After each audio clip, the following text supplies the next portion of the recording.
বিখ্যাত take YouTuber Marcus ব্রাউনলিকে তার favourite phone কোনটা জিজ্ঞেস করা হলে সে বলে তার ওরকম কোনো একটা ব্র্যান্ডের ফেভারিট ফোন নেই।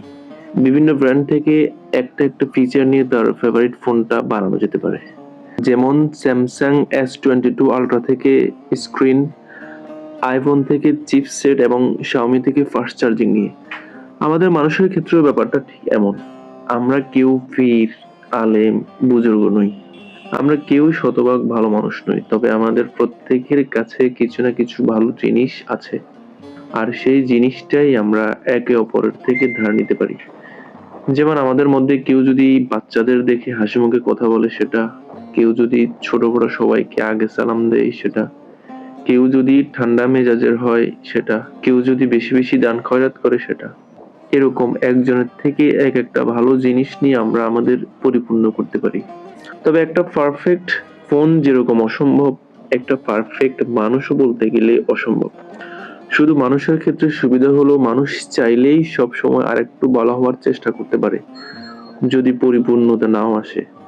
এই যে মানুষ কখনো শতভাগ ভালো হতে পারবে না, এইটাই তার সবচেয়ে বড় অপূর্ণতা। আর এই অপরিপূর্ণতাই আবার তার এক প্রকারের পূর্ণতা। বিখ্যাত টেক ইউটিউবার মার্কাস ব্রাউনলিকে তার ফেভারিট ফোন কোনটা জিজ্ঞেস করা হলে সে বলে তার ওরকম কোনো একটা ব্র্যান্ডের ফেভারিট ফোন নেই। বিভিন্ন ব্র্যান্ড থেকে একটা ফিচার নিয়ে তার ফেভারিট ফোনটা বানানো যেতে পারে। যেমন স্যামসাং S22 আলট্রা থেকে স্ক্রিন, আইফোন থেকে চিপসেট এবং শাওমি থেকে ফাস্ট চার্জিং নিয়ে।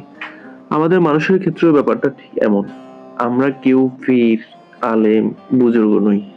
আমরা কেউই শতভাগ ভালো মানুষ নই, তবে আমাদের প্রত্যেকের কাছে কিছু না কিছু ভালো জিনিস আছে, আর সেই জিনিসটাই আমরা একে অপরের থেকে ধার নিতে পারি। যেমন আমাদের মধ্যে কেউ যদি বাচ্চাদের দেখে হাসি মুখে কথা বলে সেটা, কেউ যদি ছোট বড় সবাইকে আগে সালাম দেয় সেটা, কেউ যদি ঠান্ডা মেজাজের হয় সেটা, কেউ যদি বেশি বেশি দান খয়রাত করে সেটা। এরকম একজনের থেকে একটা ভালো জিনিস নিয়ে আমরা আমাদের পরিপূর্ণ করতে পারি। তবে একটা পারফেক্ট ফোন যেরকম অসম্ভব, একটা পারফেক্ট মানুষও বলতে গেলে অসম্ভব।